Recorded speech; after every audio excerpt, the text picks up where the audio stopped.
I showed them what I had. I described the computer that we could build that would let you write programs on your home TV. And Hewlett-Packard had too much company culture. The types of products they built back then were the tools that engineers use. Oscilloscopes, signal generators, that sort of thing, power supplies.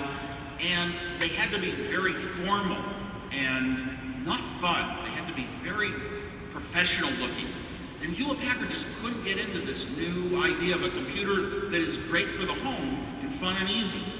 Many engineers at Hewlett-Packard told me, this is the best product I've ever seen in my life, but they couldn't justify it as a Hewlett-Packard product. So Hewlett-Packard turned me down with what was to become the Apple I computer. They turned me down for the first of 5 times. 5 times I got turned down by Hewlett-Packard. And I got a phone call at work one day. And Steve said right away, are you sitting down? So I knew something was up.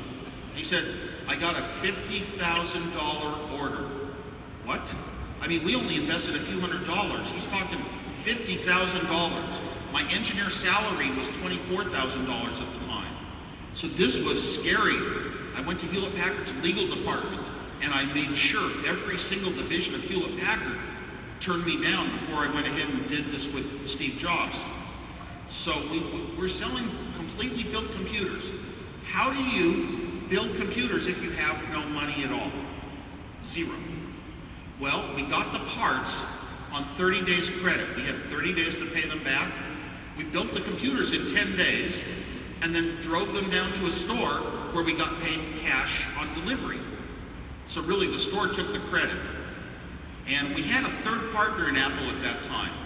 Steve had 45%, I had 45%, and a friend, Ron Wayne, had 10%.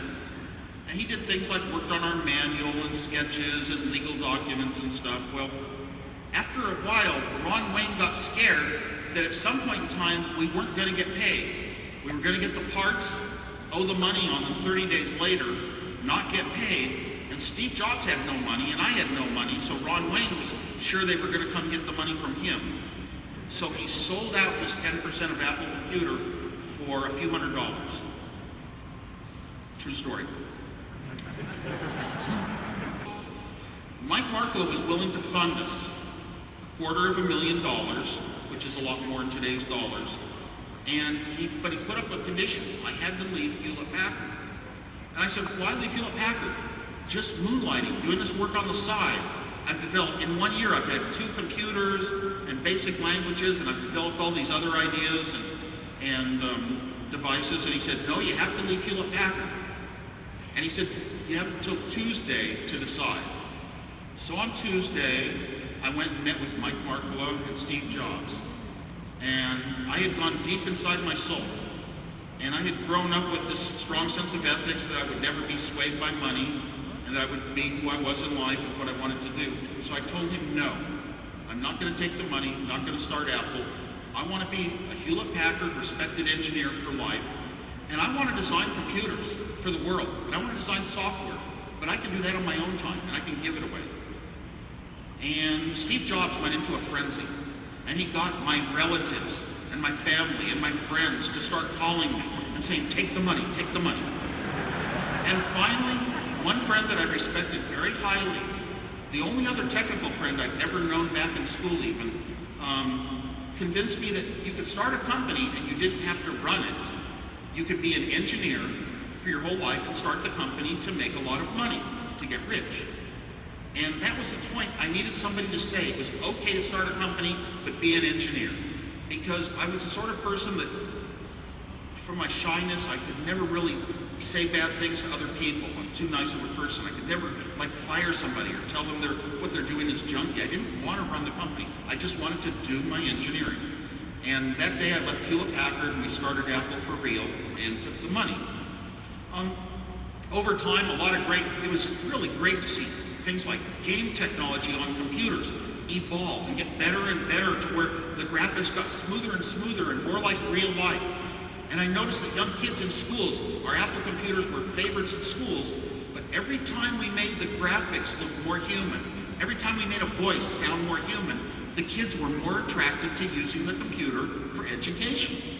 I watched the development of music on computers, keyboards that you could play songs and put music scales up, and it would display what you had played. You could play along and record multi-track style. This was before MIDI came. Computers started changing to networking. I'm not going to go too much further because by this point in time, Apple was big, successful. We went public. We raised so much money. Steve Jobs and I looked at each other and just sort of, it was hard to believe how wealthy you were. At some point in time, I got involved with a lot of startups. I like small startup companies with 5 engineers, 15 people total, and you're talking about these new ideas and new projects that never existed. I love startups. I loved Apple when it was a startup. Now Apple's a huge company. So I would go off and start companies for various technical projects and just for fun. And then I got involved with a lot of philanthropy, starting museums in San Jose, and then I got involved with, I had my own children by then. I got involved in the schools. And what would you do if you had a lot of money? In those days, you would donate computer labs to schools. But I thought, donating money, donating computers, when you have a lot of money, it's not important. It's easy. What you really have to give if you care about something, education, you have to give yourself. You have to give your own time. So I started teaching classes voluntarily of the 5th graders. I've taught them how to use the computer to make your homework for all the normal school subjects the best. The cultural values of Apple over time, from our very start, were that we were going to build the technology that was a little better than everyone else's, a little more state-of-the-art, a little finer design. In the Apple II computer, I had done all of the computer design, but Steve Jobs designed the first plastic case ever for a computer. He was in charge of that project. To this day, when Steve does something early in his life, that becomes the important essence of what he does from then on. So to Steve Jobs to this day, style and design.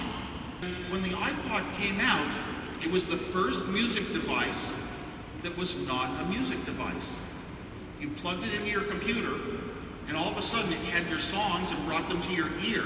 And what you want is music in your ear. And you didn't have to think about files and dragging them and what format they were in and all that. It just sort of happened automatically. By going vertical, another strategy that Apple's very good at, but Microsoft got put down as being antitrust, Apple has a store that you can buy a song. As soon as you click to buy the song, it's in your computer, it's in your iPod, and you never do anything. The iPhone is another unbelievable example of every little bit that's on the iPhone is so good that even though other phones do the same things, they don't do it as well. It's so beautiful, and there's not a lot of wasted space for technical things like arrows that you have to click on to move things around. Just like a piece of paper on your desktop that you would slide, you just slide photographs or other pages, just slide them with your hand or enlarge them the way. It's a natural feeling. It comes natural to every human being. So that'll probably be the continuation of Apple's culture for an awfully long time. I thank you. I'm done now, and I think we have some more on the way. Thank you very much.